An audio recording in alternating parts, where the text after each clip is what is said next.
हम लोग पढ़ेंगे बहुपद। बहुपद को कहते हैं पोलिनोमियल्स।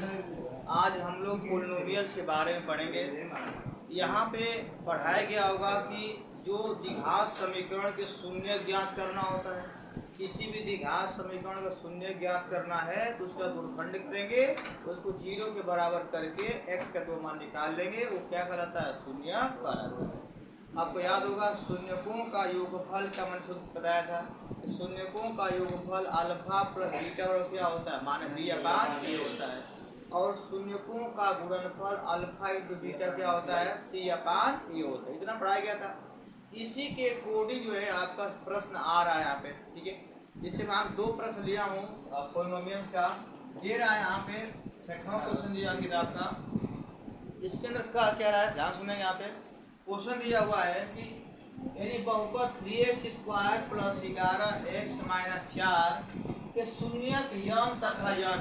शून्यक को हम जिसे कैसे शून्य अल्फा का बीटा मानते थे, यहाँ क्या दिया? यम का मान n हो तो इसका मान क्या करिए? ज्ञात कीजिए।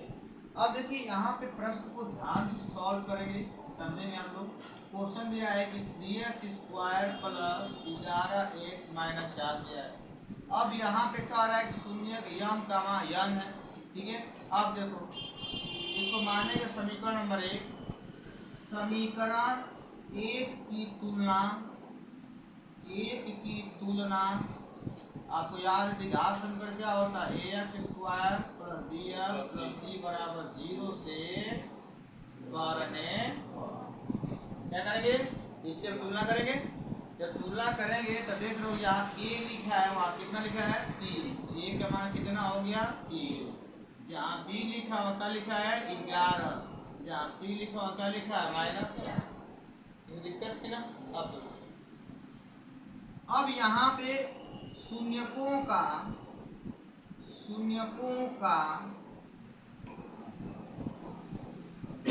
योगफल यम धन यन। क्यों यम धन यन? सॉरी यम और यन दिया पहले से। अगर जो दिया पी क्यू दिया पी क्यू लिखोगे, अगर अल्फा बीटा देगा तो अल्फा बीटा लिखोगे, जो देगा लिखना पड़ेगा, ऐसा ना। तो यहाँ पे शून्यकों का योगफल यम प्लस यन क्या होता है? -b/a। अब देखो b का मान कितना है? 11 है। कितना है? 11 है। शब्द यहाँ पे -11 और a का मान कितना है? मान निकल गया। अब देखो शून्यकों का गुणनफल अल्फा इंटू बीटा क्या यम इंटू एन क्या होगा? c/a। c का मान कितना? -4। a का मान कितना? इतना तो निकाल लो। लेकिन कह रहा है किसका मान निकालना है? यम बटा के यन धन यन बटा के यम का मान ज्ञात। अब समझो यहाँ दिया क्या है कि यम बटा के यन प्लस यन बटा के यन। इनका पढ़े हम जोड़ कि सर जी इसका इसमें गुणा करेंगे, इसका इसमें गुणा करेंगे, नीचे गुणा करेंगे। तो गुणा करिए यम गुण यम तो क्या हो जाएगा? यम²। यन गुण यम तो क्या होगा? n² बटा में आपको याद होगा मैंने सूत्र पढ़ाया था कि a² प्लस b²। ज्यादा करना a धन b का होल स्क्वायर -2 है। तो क्या हो जाएगा? यहाँ भी सर जी यम धन यन का होल स्क्वायर -2mn बटा के ऐसे समय। अब देखो यहाँ पे जो यम धन यन दिया है उसका मान कितना है? 11/3 है। तो यहाँ पे यम धन यन का जो मान है 11/3 है।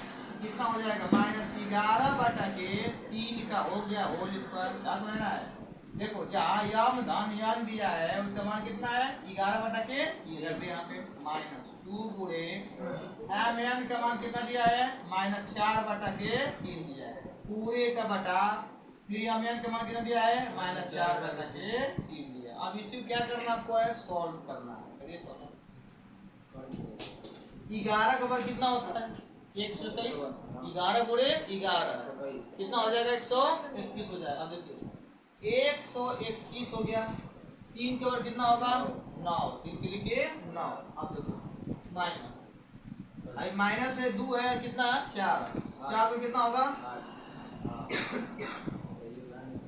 +8 हो जाएगा बटा कितना हो गया आपका यहाँ पे 3, बटन कितना दिया है -4/3 आगे समय। अब ध्यान समझना है, -2 प्लस हुआ, माइनस स्क्वायर करके क्या हो जाएगा वो प्लस हो जाएगा। आप देखो इसको सॉल्व करिए। अब यहाँ पे देखो 9 का और 3 का एलसीएम कितना होगा 9 होगा।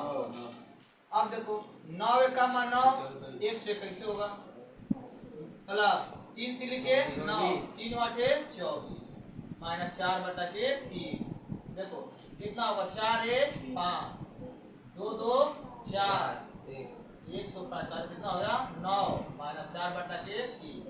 याद होगा भिन्न में भिन्न का भाग देते हैं, उल्टा कर क्या करते हैं गुणा कर देते हैं।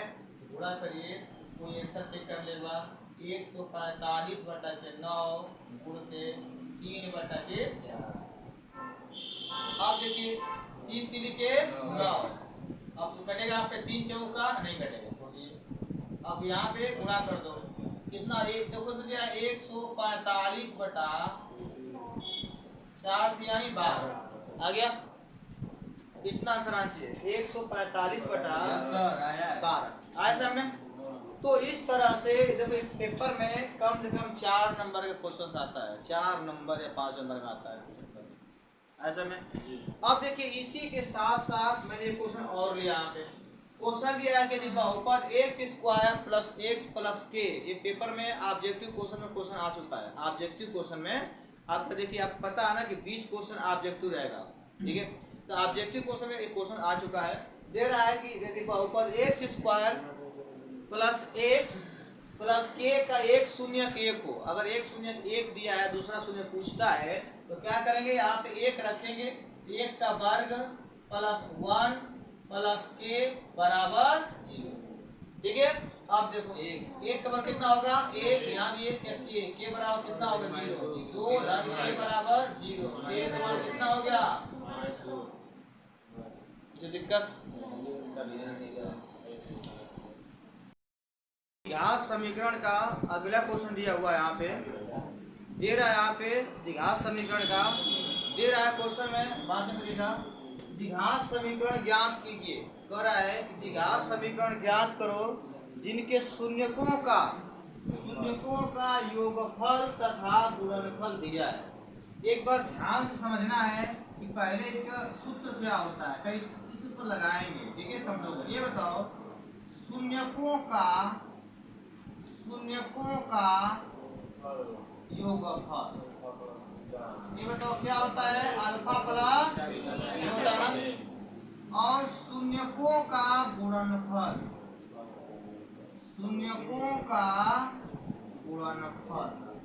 क्या होता है अल्फा इंटू ये होता है ना। अब देखो अगर आपको कह रहा है कि द्विघात समीकरण बनाओ तो द्विघात समीकरण का सूत्र होता है x² minus alpha plus beta into x plus alpha into beta बराबर 0। यह देखो द्विघात समीकरण बनाने का सूत्र है, ठीक है। द्विघात समीकरण सूत्र क्या होता है x² minus alpha plus beta into x plus alpha into beta.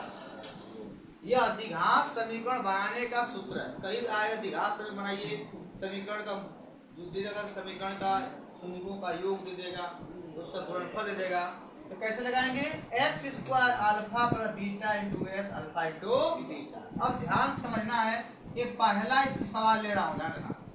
अब यहाँ पे सूत्र हो गया, देखो पहला क्वेश्चन सॉल्व कर रहे हैं, क्या लिखा है यहाँ पे शून्यकों का योग, यानी योग कितना है 1/4। फिर कह रहा गुणनफल कितना है माइनस, ऐसा में क्या लिखा है देखो योग पहले आ रहा है सर 1/4 हो गया योग, फिर कह रहा है गुणनफल क्या हो गया -1 हो गया। अब यहाँ पे उठाइए और रख दीजिए, क्या हो गया x² minus alpha plus beta का मान कितना 1/4 x प्लस अल्फा बीटा का मान कितना है -1 बराबर 0। किसी दिक्कत हाँ जी। अब देखो x² माइनस x/4 -1 इतना भी छोड़ दें आपका आंसर हो जाएगा, लेकिन किताब में ऐसा आंसर दिया होगा नहीं। अब आपको याद होगा कि जो सही में आधा गुणा करते हैं ना, 4 एकम 4, 4 के यहाँ भी गुणा होगा।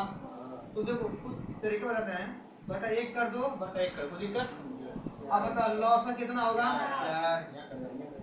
कितना लॉस होगा 4। अब बताओ 1 4 हो जाएगा, कितना हो जाएगा 4x स्क्वायर। 4 भाग 4 एकम 4 माइनस 1 -1 बराबर 0, 4 बराबर 0। अब देखो ये बताओ कि 4 के में गुणा करिए देखा हो जी, शून्य हो जाएगी, तो कितना आंसर हो गया आपका 4x स्क्वायर -1 -4 बराबर 0। अब बताओ ऐसा इस तरह से क्या करते हैं कि आप समीकरण हम निकालते हैं। ऐसा में एक और समय लीजिए क्वेश्चन यहाँ पे, अगला बना लो अपने से, आप लोग बनाएंगे आप लोग, बता दीजिए सर जी। क्या बता देखते हैं। अब फिर देखो आई क्या होगा, अल्फा प्लस बीटा का मान है, किसका मान है, अल्फा इंटू बीटा का मान है। तो रख के बनाओ सब लोग, दोबारा क्वेश्चन खोलो।